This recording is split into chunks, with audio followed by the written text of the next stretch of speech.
감사에 대하여 많은 사람들이 감사를 잘 안 해요. 그 안 하는 이유가 뭘까를 한번 생각해 보았어요. 먼저 첫째는요, 매사에 당연지사로 여기기 때문에 감사가 안 나오더라는 게요. 불효자가 왜 생기는 것일까요?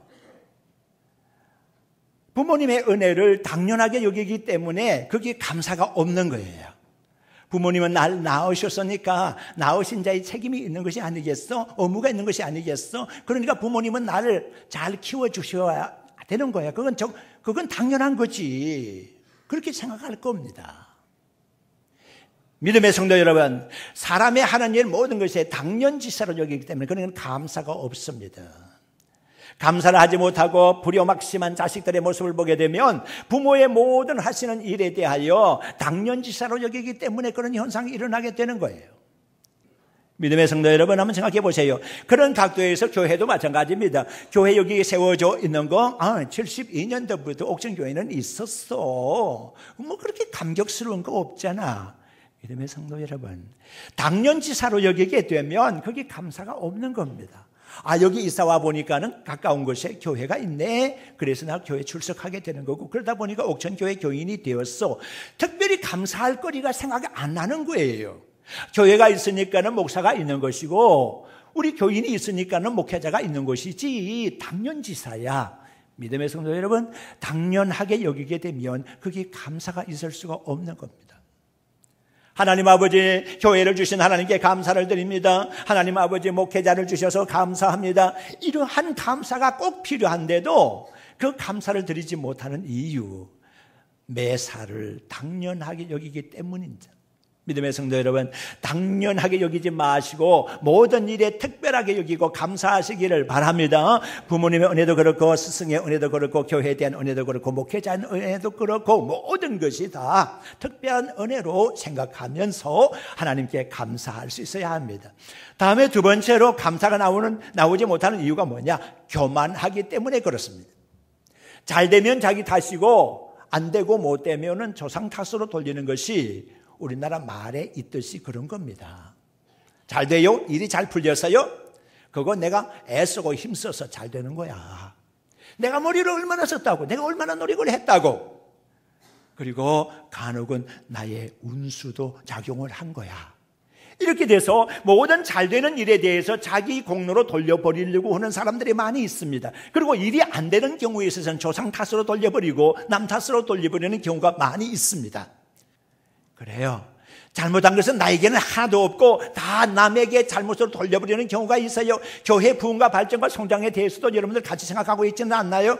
교회가 부흥되고 발전하고 성장을 하게 되면 다 내 탓이야. 내가 잘해서, 내가 기도해서, 내가 전도해서, 그래서 내 탓으로 돌리는 경우가 있어요. 그러면 교회가 부흥되지 않고 발전되지 않으면 목회자 탓이야 라고 얘기하는 겁니다. 이게 잘 되면 자기 탓이고 못 되면 남 탓으로 돌려버리는 거 아니겠어요? 교만해서 그래요. 하나님의 은혜라고 하는 것은 낮은 곳으로 흘러가는 성향이 있습니다. 믿음의 성도 여러분, 우리의 마음속에 겸손의 골짜기가 있으면 하나님의 은혜는 흘러내려서 그 골짜기에 차이는 법이라는 것을 아십니까? 하나님의 은혜, 하나님의 축복은요, 겸손한 마음의 차지입니다. 여러분들에게 겸손한 마음의 골짜기가 있으면 거기에 하나님의 은혜와 하나님의 축복이 차게 되는 줄로 믿습니다. 그게 중요한 거예요. 많은 사람들이 하나님의 은혜를 잊어버리고 살아가고 있어요. 교만하기 때문에 말이에요. 그리고 간혹은 어떤 사람들은요, 가치관이 잘못되어 있는 사람이 있어요. 일이 되어 가는데 자기 생각대로, 자기 계획대로, 자기 소원대로 되어가면은 그건 좋아. 그런데 내 생각대로 되어지지 아니하고 일이 지지부진해지거나 다른 방향으로 가게 되면 그건 내 뜻이 아니기 때문에 잘못되어 가는 걸로 알아요. 믿음의 성도 여러분, 우리 하나님께서는 모든 것이 합력해서 선을 이루는 방향으로 가게 되거든요. 그런데 이걸 알지를 못하고 일이 지지부진하거나 다른 방향으로 꺾어지게 되면은 이건 내 생각대로 안 되는 거니까 잘못되어 가는 것이고 감사가 없는 것으로 생각하기가 쉽습니다. 전에 구약시대에 그런 사람이 한 사람이 있었어요. 철학적인 선지자로 알려져 있는 하박국이라고 하는 선지자예요. 그 선지자가 한번 가만히 세상 돌아가는 것을 보니까 세상 이렇게 돌아가면 안 되는 거야. 하나님께서 이 백성을 사랑해서 이스라엘 백성을 선택을 했으면 선민이잖아요. 그러면 선민이면은 다른 이방 민족과는 다르게 잘 살아야 되잖아. 잘 돼야 되잖아요. 자기 잘못한 것은 생각하지 아니하고 무조건 선민은 구원받아야 되고 잘 될 것으로만 생각을 한 거예요. 그런데 이방 민족은 크게 왕성한 것 같고, 그리고 이 민족을 지배해서 오는 것 같고, 고통 속에서 이 민족은 당해야 되고, 이러다 보니까 하나님은 살아계신 것 같지가 않아요. 하박국 선지는 주의 일을 하다가 지쳤어요. 그래서 망루 높은 곳에 올라가서 하나님과談판을 벌이게 됐어요. 하나님, 당신 왜 그렇습니까? 왜 이렇게 하시는 겁니까? 하고서 하박국 선지는 하나님과談판을 벌였어요. 그랬더니 하나님께서 이렇게 저렇게 말씀해 주셨어요. 인내하시면서 가르쳐 주셨어요.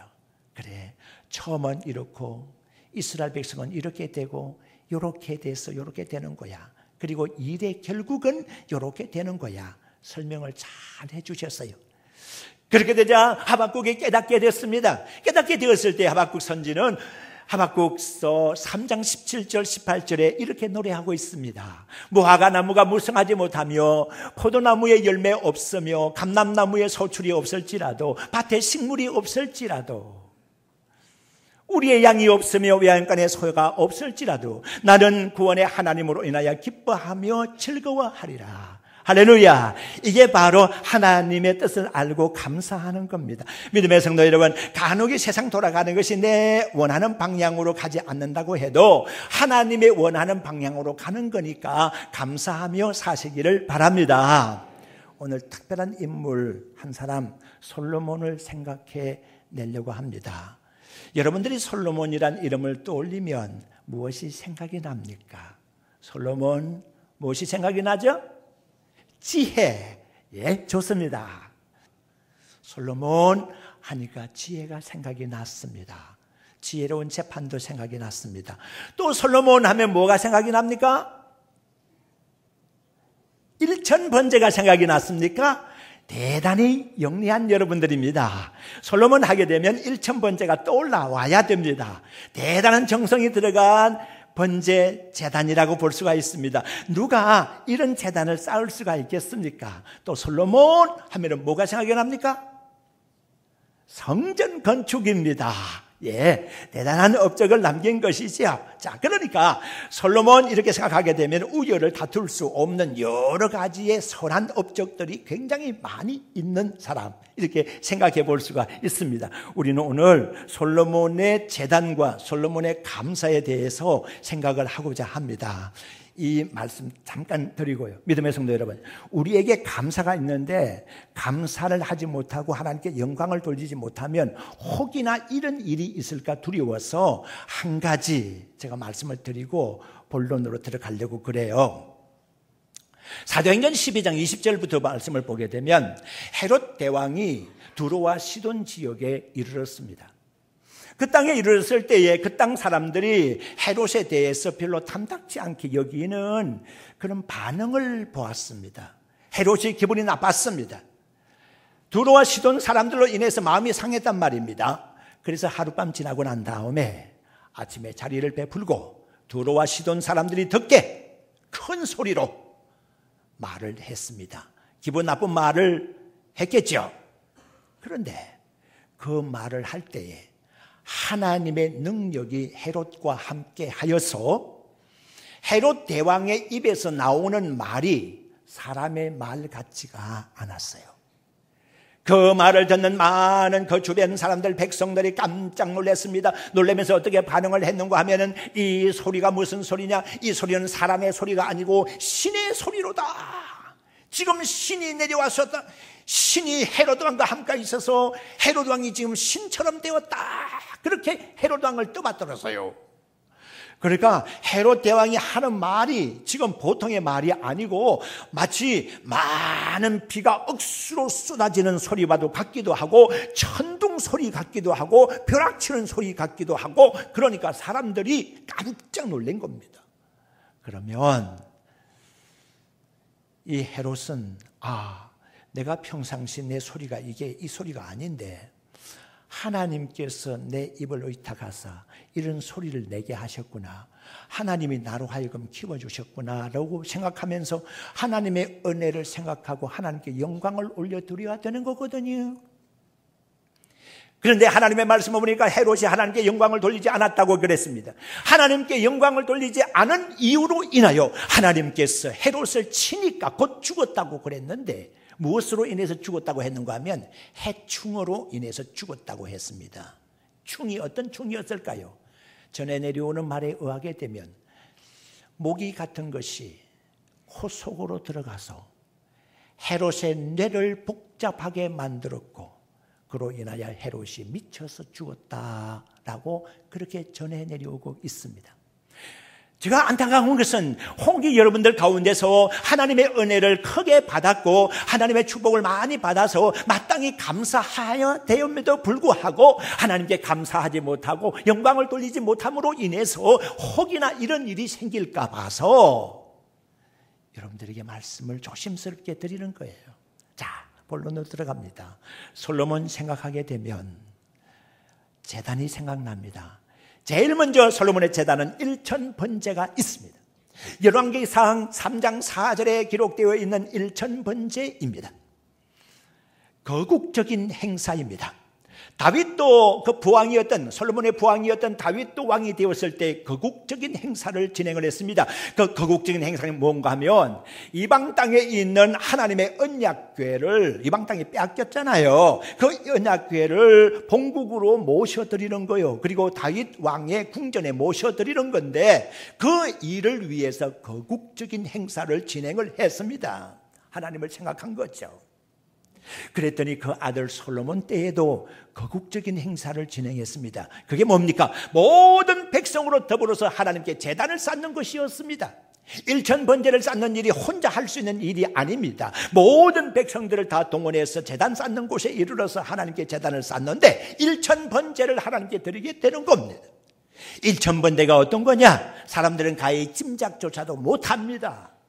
어떤 사람은 횟수로 인하여 1000번의 제사라고 얘기를 합니다. 그것만 생각해도 그렇게도 못할 것 같아요. 하기가 어려울 것 같아요. 한 번, 두 번, 세 번, 네 번 계속해서 1000번의 제사를 드렸다고 하면 사람이 피곤하고 또 피곤해서 어떻게 견딜 수가 있겠어요? 어떤 사람은 이것을 규모 면에서 생각하는 사람이 있습니다.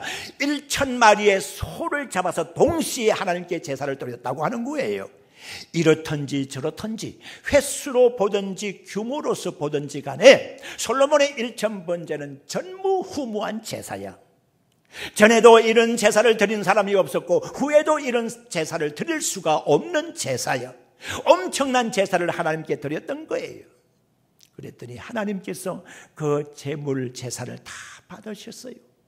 그리고 솔로몬에게 말씀하셨어요. 솔로몬아, 네가 무엇을 원하느냐? 믿음의 성도 여러분, 우리도 영과 진리로 하나님께 이와 버금가는 제사를 드리게 되면, 소위 말하면 솔로몬의 제사를 우리가 따를 수 있는 길은 영과 진리로 하나님께 우리 온통 모든 정성을 다 기울여서 하나님께 제사를 드리는 것이거든요. 이렇게 제사를 드리게 되면 하나님께서 솔로몬에게만 소원을 물으시겠습니까? 오늘 우리에게도 소원을 물으시지. 그러면 꿈속에서라도 우리의 소원을 바르게 말할 수 있어야지. 솔로몬은 꿈속에서도 바르게 소원을 말할 수 있는 소원이 한 가지 있었어요. 하나님, 지혜를 주옵소서. 나는 나이가 어려서 아직 아이입니다. 출입할 줄을 모릅니다. 그러니까 지혜를 주셔서 선한 마음, 착한 마음을 가지고 잘 재판할 수 있도록, 백성들을 잘 다스릴 수 있도록 지혜를 주시기를 원합니다. 이것이 하나님의 뜻에 딱 맞은 거야.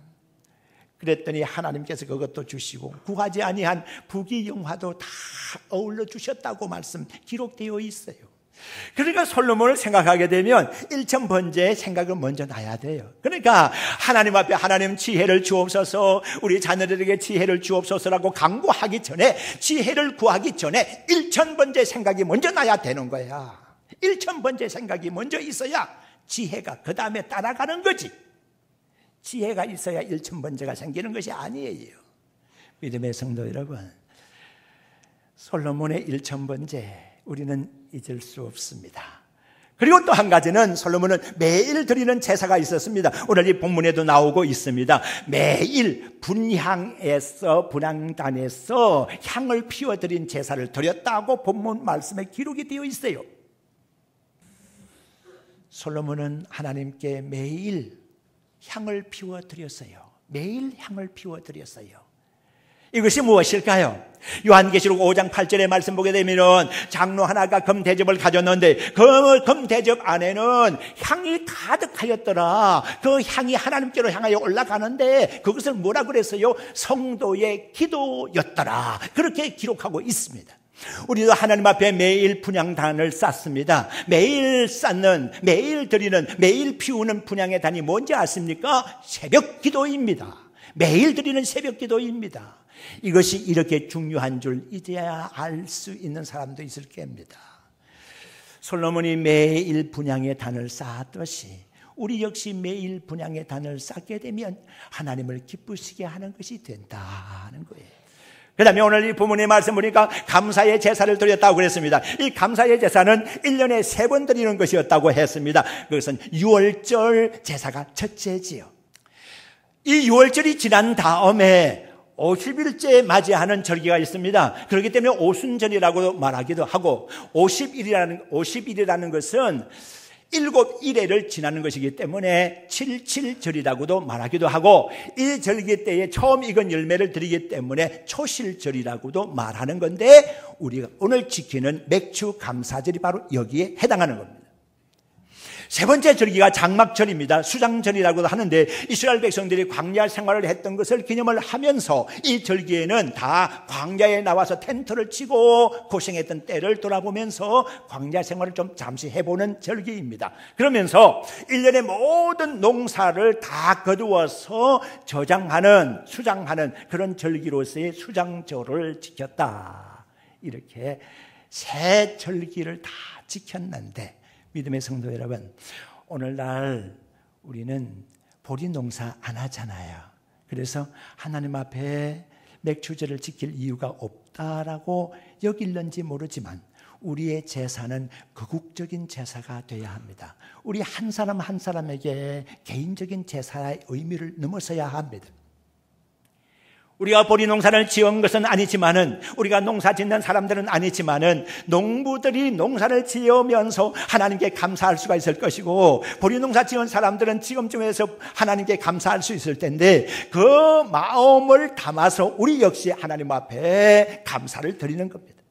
우리가 어떤 상품을 생산을 해서 외국에 수출을 하지는 않았지만은 상품 생산해서 수출하는 많은 사람들을 생각하면서 감사를 하나님께 드리는 겁니다. 오늘 이렇게 좋은 시대가 되어서 북한과도 좋은 회담을 할 수가 있게 되고 좋은 대화가 오고 가고 되는 이 모든 일을 생각하면서 하나님 앞에 거국적인 감사를 드릴 수 있는 절기가 바로 오늘이 아닌가 하는 겁니다. 믿음의 성도 여러분, 우리는 때를 놓쳐서는 안 되는 것이거든요. 우리의 제사, 우리의 제단이라는 것은 나 한 사람만의 제단이 아니고 민족적인 제단이 될 수가 있고 교회적인 제단이 될 수가 있고 우리 사회적인 모든 것의 제단이 될 수 있다는 사실을 명심하시기를 바랍니다. 그러니까 솔로몬에게 있어서 세 가지 제단이라는 것은 1000번째가 첫째요, 분향의 제단이 두 번째요, 그리고 1년 3차례 드리는 감사의 제단이 세 번째였다. 이렇게 말씀을 드리는 겁니다. 그리고 솔로몬에게 있어서는 특별한 감사가 있어요. 솔로몬에게 있어서 개인적으로 감사를 드리는 내용이 뭔가 하면 먼저 첫째는 그가 왕이 된 겁니다.